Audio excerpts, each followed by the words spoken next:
नमस्कार दोस्तों, आप सभी का स्वागत है कहानी आपकी और मेरी ग्रहों की ज़ुबानी यूट्यूब चैनल के ऊपर। इसमें आज जो हम लोग बात करेंगे सिंह लग्न के लिए बात करेंगे। सिंह लग्न यानी कि सूर्य का लग्न। सूर्य के लग्न में अगर आप देखें तो सूर्य आपके सेकंड हाउस में अभी चल रहे हैं। लग्नेश जो है सेकंड हाउस में है, मंगल के नक्षत्र में यानी कि चित्रा नक्षत्र में उनका प्रवेश होगा। देखिए, चित्रा नक्षत्र में प्रवेश होना क्रिएटिविटी की तरफ में, कुछ नए सृजन की तरफ में लेके जाता है। बुध की राशि के अंदर में है और बुध जो है अभी एग्जॉल्टेड है और सेकंड भाव के अंदर में ये चल रहा है। धन के स्थान में, परिवार और कुटुंब के स्थान में आपके लिए समय आया हुआ है। आपके लिए देखा जाए तो देखिए, सिंह लग्न के लिए बात करी जाए तो शेर का निशान रहता है। सूर्य आपके लग्नाधिपति हैं, तो सारे ग्रह आपके आसपास घूमते हैं, जीवन के दाता रहते हैं, रोशनी से संबंध रहता है।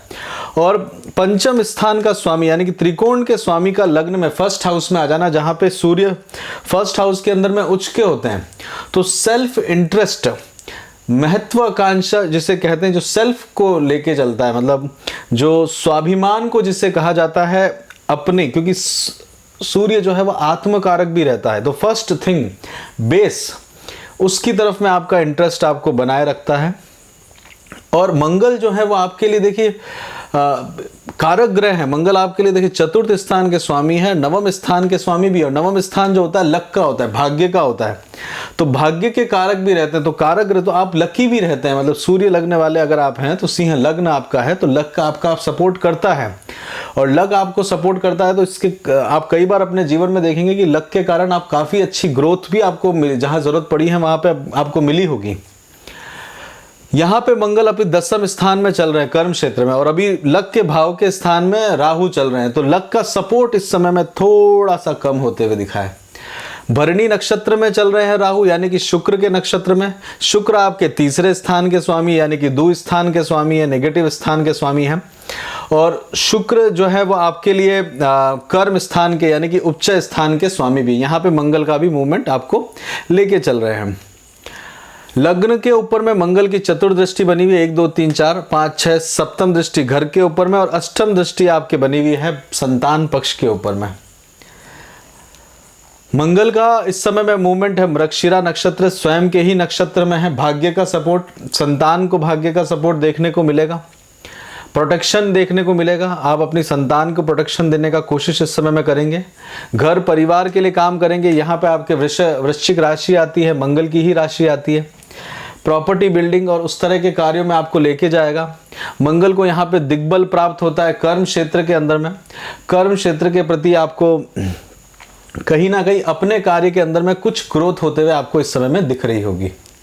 मृगशिरा नक्षत्र में है तो कहीं ना कहीं आप किन्हीं चीज़ों में, रिसर्च के अंदर में अपने आप को देखेंगे। उसके बाद में मंगल जो है 15 तारीख को आपके मिथुन राशि के अंदर में आ जाएंगे, रहेंगे मृगशिरा नक्षत्र में ही शुरुआत में, क्योंकि मृगशिरा नक्षत्र का पद जो होते हैं वो वृषभ राशि में भी आते हैं, जो वहाँ पे वो पृथ्वी तत्व में रहते हैं, और उसके बाद में वायु तत्व के अंदर में आ जाते हैं। यहाँ पे आप देखेंगे तो गुरु की वजह से आप देखेंगे तो अष्टम भाव में गुरु चल रही है, किसी तरह की एलर्जी वगैरह आपको होना। गुरु आपके लिए देखिए यहाँ पे, हालांकि गुरु जो कहते हैं कि त्रिकोण के स्वामी हैं, अष्टम भाव यानी कि दूसरा अगर हाउस 8th स्थान जो है वो भी गुरु का ही घर है, मीन राशि है, इतना फर्क नहीं पड़ता क्योंकि मूल त्रिकोण राशि है गुरु की ये। बट फिर भी आप देखेंगे तो गुरु का अष्टम भाव में अपनी राशि में बैठे हुए हैं। विपरीत राजयोग आपके लिए बना हुआ है। यहाँ पे धन का व्यय आपके लिए होता हुआ जा रहा है, एक्सपेंडिचर आपके बढ़े हुए हैं, क्योंकि गुरु की दृष्टि जो है चंद्रमा के घर में बनी हुई है। चंद्रमा जो है वो आपके लिए 12वें स्थान के व्यय स्थान के स्वामी रहते हैं, एक्सपेंडिचर के कारक रहते हैं, प्रोफेशन के कारक भी रहते हैं। तो प्रोफेशनली आप खर्चा बहुत करते हैं, प्रोफेशनली आपको खर्चा आपका बहुत होता है। मित्र जो होते हैं वो आपके बुध की राशि आती, तो बुध का धनेश लाभेश का योग आपके लिए बना हुआ है, तो धनेश लाभेश की अपॉर्चुनिटी आपके, अगर आपका कहीं रुका हुआ धन है तो उसको आप संचित करने का इस समय में सोच सकते हैं। और अगर नहीं आ रहा है तो बुध के मंत्र अवश्य करिएगा। सूर्य बुध का बुद्ध आदित्य योग सेकंड हाउस में बना हुआ है, उसके बाद में तीसरे स्थान में चला जाएगा, जहां पे आप देखेंगे तो सूर्य ग्रहण रहेगा इस महीने में। तो वहां पे आपको सावधान रहने की जरूरत है, क्योंकि सूर्य ग्रहण आपके लिए तुला राशि के अंदर में, यानी कि जहाँ पे सूर्य आपके डेबिलेटेड होते हैं, एक तो सूर्य डेबिलेटेड है, ऊपर से सूर्य ग्रहण भी है, तो वो एक चिंता वाली बात आपको बना के रखता है। शनि आपके लिए रिलेशनशिप के कारक रहते हैं, सप्तम स्थान के और छठे स्थान के। रिलेशनशिप के अंदर में आप हमेशा डोमिनेटेड रहना चाहते हैं। रिलेशनशिप के अंदर में आप वहीं पे व्यवहार करते होंगे, अपने जीवन में आप उन्हीं से बात करना पसंद करते होंगे जो आपकी बात सुनते हो, अन्यथा जो आपके बात को ज़्यादा नहीं सुनते हो उनके साथ में आपको बहुत ज़्यादा आप मज़े से आनंद से समय नहीं रहते होंगे। आप उनको मैनेज करते होंगे बट आप उनके साथ में बहुत घनिष्ठता जिसे रहती है वो आप नहीं कर सकते। शनि की दृष्टि जो है वो गुरु के ऊपर में आ रखी है, तो वो एक बहुत बड़ा कारण है हेल्थ का ध्यान देने का।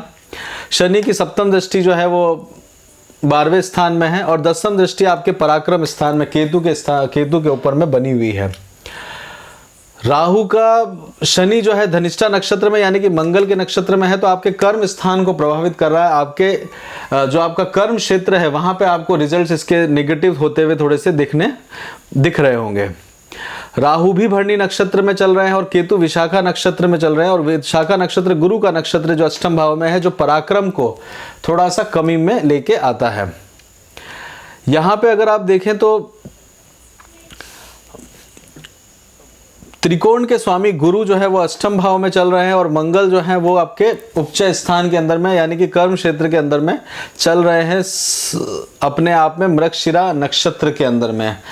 चंद्रमा जो देवता रहते हैं मृगशिरा नक्षत्र के, और ये मंगल जो है आपके कर्म क्षेत्र में शुक्र की राशि के अंदर में। शुक्र की राशि स्वयं शुक्र डेबिलेटेड रहते हैं कन्या राशि में, तो इधर भी कर्म क्षेत्र में भी उतनी एनर्जी आपको देखने को नहीं मिल पा रही होगी। तो यहाँ पे थोड़ा सा सावधान, यानी कि सूर्य को मजबूत करिएगा, अपने सूर्य को थोड़ा सा मजबूत आपको करने की आवश्यकता रहेगी। सूर्य के मंत्र आपको इस समय में करने की जरूरत रहेगी। धन का एक्सपेंडिचर आपका हो रहा है, कर्म क्षेत्र पे आपको प्रभाव पड़ रहा है, तो यहाँ सूर्य को मजबूत करिएगा। गुरु अवश्य देख रहे हैं शुक्र सूर्य और बुध को, गुरु और सूर्य की मित्रता है, पर वो स्वयं भी अष्टम भाव के अंदर में चल रहे हैं। और अगर इनकी जो अवस्था देखी जाए, ग्रहों की अवस्था भी जो है वो भी बहुत महत्वपूर्ण रहती है। जब अष्टम भाव में चल रहे होते हैं तो वो दीन अवस्था है, मतलब स्वस्थ अवस्था भी नहीं है, तो वो भी एक बहुत इंपॉर्टेंट रहता है कि ग्रहों की अवस्थाओं किन अवस्थाओं से वो स्वयं गुजर रहे हैं। तो जब वो स्वयं भी उन बड़ी अच्छी अवस्थाओं से नहीं गुजर रहे तो आप थोड़ी चिंता बनाते हैं। और बुध जो है वो खल अवस्था से भी गुजर रहे हैं, तो धनेश और लाभेश में क्या खल के तरह जाएंगे, तो चीज़ों को थोड़ा ठीक करने में मेहनत लगती है। आप अगर भले ही इस चीज़ को देखें तो आप अपने जीवन में उस चीज़ को महसूस कर रहे होंगे इन ग्रहों की पोजीशन के द्वारा। शत्रु इस समय में आपके ऊपर में प्रबल होते हुए आपको दिख रहे होंगे, शनि बकरी चल रहे हैं यहाँ पे, इसलिए तो ये एक समय आप कठिनता से इसको होते हुए देख रहे होंगे। चलिए अब चंद्रमा से बात करते हैं, ये सप्ताह कैसा रहेगा। 10 तारीख को चंद्रमा रेवती नक्षत्र में रहेंगे, अष्टम भाव में रहेंगे। इस दिन आपका मन थोड़ा बेचैन भी रह सकता है, समय पे काम नहीं हो पाना, चीज़ों को नर्चरिंग करना, यानी कि चीज़ों को ठीक ठाक करने का कोशिश में रहने वाला दिन है ये आपका। अष्टम स्थान, जैसा कि आप जानते हैं कि अष्टम स्थान अपने आप में एक्सपेंडिचर का स्थान रहता है। अष्टम स्थान जो रहता है वो एक तरह से विघ्न का, मतलब आपके जीवन में कोई काम को रुकना, उसकी स्थिति वो बनाता है। आपके इन लॉज के परिवार से आप धन प्राप्त करना या धन की स्थिति को लेना, और कई बार देखा गया है कि अपने फादर के बड़े भाई के घर को भी अष्टम भाव से देखा जाता है। पर कई तरह की बीमारियों का कारक भी रहता है, क्योंकि स्वयं गुरु दीन है, तो एलर्जेटिक प्रॉब्लम वगैरह रहती है, पेट के नीचे कई तरह की परेशानियों का सामना करना पड़ सकता है। उसके बाद चंद्रमा अश्विनी नक्षत्र में जाएंगे, यानी कि आपके भाग्य के स्थान में राहु ऑलरेडी बैठे हुए हैं। राहु के मंत्र इस दिन करिएगा। राहु जो है वो आपको भाग्य के अंदर में कमी होते हुए दिखेंगे। आपका जो प्रकाश है, देखिए सूर्य का प्रकाश होता है, आपका अंदर में एक शाइनिंग आपका चरित्र रहता है, आप एकदम शाइन करते हुए दिखते हैं, उसके अंदर में कमी होते हुए दिखता है तो आपको थोड़ा सा दुखी रहता है, कर्म क्षेत्र में या कहीं पे भी। तो मान अपमान का ध्यान देने की जरूरत है, क्योंकि राहु के ऊपर से क्रॉस करेंगे तो वो ध्यान देने की जरूरत इस दिन पड़ेगी। कहीं अपमान भी हो सकता है, बाहर किसी से लेना देना नहीं, उस तरह की सिचुएशन भी ये क्रिएट करते हैं। उसके बाद 12 तारीख को चंद्रमा भरणी नक्षत्र में जाएंगे। भरणी नक्षत्र शुक्र का नक्षत्र है। शुक्र आपके लिए कर्म स्थान के कारक है, और छोटी मोटी यात्राओं के कारक भी आपको रहेंगे, तो छोटी मोटी यात्राएं आपके उस दिन आ सकती है, मतलब इस दिन आप ट्रैवल कर सकते हैं। शुक्र वाहन के कारक भी रहते हैं। और भरणी नक्षत्र जो है वो प्यूरिफिकेशन का कारण रहता है, कई तरह की जेलेसी भी क्रिएट करता है, तो अपनी जेलेसी पे कंट्रोल करिएगा। अपने जो विचारों के अंदर में अगर जेलेसी किसी से आए तो बोलिएगा मत, क्योंकि मुख के अंदर में शुक्र बैठे हुए हैं और शुक्र मुख के अंदर में बैठे हुए हैं, और इस समय आप देखेंगे तो डेबिलेटेड होकर बैठे हुए हैं, तो आपका कहीं निगेटिव प्रचार ना हो जाए, उससे सावधान रहने की कोशिश करिएगा। कृतिका नक्षत्र में जाएंगे 13 तारीख को। इस दिन आप एकदम शार्पली किसी चीज को एड्रेस कर सकते हैं, रेजर से रहता है किसी चीज को आप ठीक बचाने में, यानी कि कृतिका नक्षत्र अग्नि से संबंधित है, कटने छटने का सावधानी रखने का जरूरत है। कर्म क्षेत्र में थोड़ा सा ध्यान दीजिएगा। साथ के साथ में सूर्य का नक्षत्र है, सूर्य आपके द्वितीय स्थान के अंदर में चल रहे हैं। घर परिवार और धन से रिलेटेड आप कार्य को देख सकते हैं। और इस दिन आप जो है किसी को आश्रय देने का कोशिश में ना रहिएगा। देखिए आश्रय वो देगा, अभी सिचुएशन आपके पक्ष में उतना है नहीं, धन अटकावा है तो फिर आश्रय मत दीजिएगा। अदरवाइज किसी को आश्रय देना चाहते हैं तो वो आपकी पर्सनल चार्ट के ऊपर में डिपेंड करता है, बट आश्रय लेने के लिए इस दिन आपके पास में लोग जरूर आएंगे। रोहिणी नक्षत्र यानी कि इस समय में चंद्रमा उच्च के होते हैं, यानी कि आपका व्यय के स्थान का स्वामी भाग्य में चल रहा है। व्ययश का भाग्य के अंदर में कर्म स्थान में आना और अर्थ के कोण में ही चलना, धर्म अर्थ कोण में ही चलना, यहाँ पब्लिकली आपको एक अच्छा आपका इमेज बनते हुए आपको दिखेगा। मंगल अपनी पोजीशन पे है तो मंगल भी आपको एक सपोर्ट करते हुए दिखेंगे। मृत अवस्था में जरूर चल रहे हैं मंगल, बट फिर भी कारक ग्रह हैं तो कहीं ना कहीं आपको थोड़ा सा धक्का कहीं से मिलेगा कर्म क्षेत्र में। शुक्र का आप पोजीशन देखें तो 18 तारीख तक चल रहे हैं, तो पीछे की डिग्रीज में आ चुके होंगे जब 14 तारीख को, तो 4 डिग्रीज उनकी और एक्स्ट्रा बची होंगी, तो वो भी स्थितियों के अंदर में स्थितियां जो है वो आपके थोड़ा अनुकूल होती हुई आपको दिखेंगी।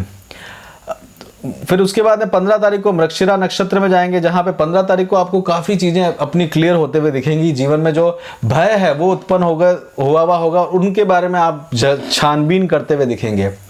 जब आपके मृगशिरा नक्षत्र में जाएंगे तो काफी डिटेल के अंदर में आप अपने चीजों को देखेंगे, काफी डिटेल में कर्म क्षेत्र में और अपने घर के अंदर में आपको चीजों को देखने का मौका मिलेगा। और यहाँ पे आपका समय जो होगा वो एक तरह से हिरण जो है वो स्थिरता की तरफ नहीं ले जाता, तो यात्राओं की तरफ में लेके जाता है। और यहाँ पे आप जो है कुछ नई योजनाओं की तरफ में कार्य करते हुए बनाएंगे। आद्रा नक्षत्र जो रहेगा उस दिन 16 तारीख को, ये दिन थोड़ा सा सावधानी से रहिएगा। आद्रा नक्षत्र रुद्र का नक्षत्र है, राहु का नक्षत्र है। भाग्य का या लक का सपोर्ट जो है वो थोड़ा इस दिन कम होगा, तो राहु के मंत्र करिएगा, वो फायदेमंद रहेगा आपके लिए। आद्रा नक्षत्र जो है वो डिप्लोमेसी से काम करिएगा, किसी भी तरह का स्ट्रेट आंसर इस दिन देने का जरूरत नहीं है, अदरवाइज आप फंस जाएंगे। आगे बात करते हैं हेल्थ के लिए। देखिए हेल्थ के लिए ध्यान देने की जरूरत है, क्योंकि गुरु अष्टम भाव में चल रहे हैं, तो यहाँ जरूरत है हेल्थ के लिए ध्यान देने की। और पंचमेश भी अष्टम में है, तो मतलब खुद की भी हेल्थ की और संतान की हेल्थ को भी ध्यान देने की आवश्यकता है। एजुकेशन के लिए देखेंगे तो एजुकेशन के लिए अगर आप देखें तो अंडर ग्रेजुएशन में आपको प्रॉब्लम नहीं आएगी, पोस्ट ग्रेजुएशन के अंदर में अपनी पढ़ाई पे फोकस करिएगा, वरना राहु आपको डिरेल कर देंगे। घर खरीदना और बेचना चाहते हैं तो इस समय में आप कर सकते हैं। शादी के लिए इस समय में थोड़ा सा रुकिएगा, इस समय थोड़ा सा रुक के प्लान बनाएंगे तो बेटर रहेगा, बट फिर भी मांगलिक कार्य आपके इनलॉस के परिवार के अंदर में आपको देखने को मिलेगा। गुरु अष्टम भाव में चल रहे हैं, विवाह वगैरह के अंदर में जाने का आपको अवसर मिलेगा। किसी से प्रेम करते हैं तो वहाँ पे भी आपको एक अपॉर्चुनिटी मिलेगी। गुरु मार्गी होंगे तो उस समय में आप चलेगा। इस समय में आप प्रेम व्यवस्था के अंदर में, क्योंकि गुरु जब रेट्रो चल रहे होते हैं तो कहीं पे आपका जो है रिलेशन जो है वो गुप्त रिलेशन बनते हुए आपको दिखाता है। संतान के लिए प्लान कर रहे हैं, बच्चों के लिए प्लान कर रहे हैं तो इस समय में आप कर सकते हैं। देखिए शुक्र आपके सेकेंड हाउस में चल रहे हैं, डेविलेटेड जरूर है, लग्नेश भी वहीं पे है। पंचमेश जो है अष्टम स्थान के अंदर में चल रहे हैं, तो संतान के लिए आप प्लान कर पाएंगे। राहु की दृष्टि बनी हुई है, तो राहु भी जो है वो भी उसके अंदर में एक तरह से सपोर्ट करेंगे। तो फीमेल चाइल्ड के लिए अगर आप ट्राई कर रहे हैं तो आपको एक सपोर्ट इसमें मिल सकता है।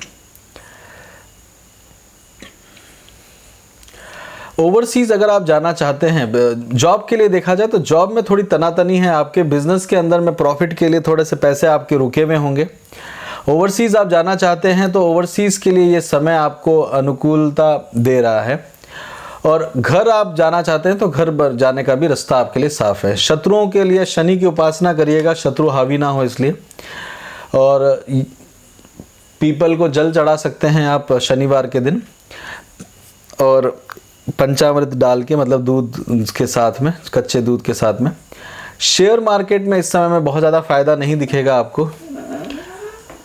और सावधानी रहने वाले जो दिन थे वो शुरुआत में 10-11 को रहिएगा, और विशेष करके अगर आप रहना चाहते हैं तो 16 तारीख को ध्यान रखिएगा। इसी के साथ यहीं पे रोकते हैं। सिंह लग्न का आप यहाँ तक रुके हैं तो जय श्री राम अवश्य लिखिएगा। सूर्य लग्न है आपका तो राजा का लग्न है, तो आपसे अनुरोध है कि इसको और जनों को शेयर करें। आपका बहुत बहुत धन्यवाद सुनने के लिए। अपना खूब ध्यान रखिए।